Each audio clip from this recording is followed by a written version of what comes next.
ఈ రోజు వీడియోలో చీజ్ గార్లిక్ బ్రెడ్ రోస్ట్ రెసిపీని షేర్ చేయబోతున్నాను. ఎలానో చూసేయండి.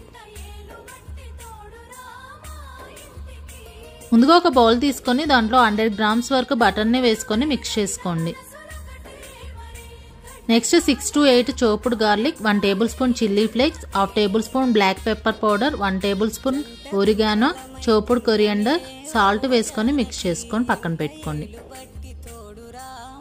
నెక్స్ట్ బ్రెడ్ స్లైసెస్ తీసుకొని దానిపైన గార్లిక్ మిక్స్ని అప్లై చేసుకోండి లైట్గా. సెంటర్లో చీజ్ని పెట్టుకోండి. పైభాగం కూడా ఆ గార్లిక్ మిక్స్ని అప్లై చేసుకోండి. స్టవ్ పైన పెనం పెట్టుకొని గార్లిక్ మిక్స్ ఉన్న సైడు కాల్చుకోండి. సేమ్ ప్రాసెస్ పైన కూడా గార్లిక్ మిక్స్ని అప్లై చేసుకోండి. గోల్డెన్ బ్రౌన్ కలర్లో వచ్చాక ఒక ప్లేట్లోకి తీసుకోండి.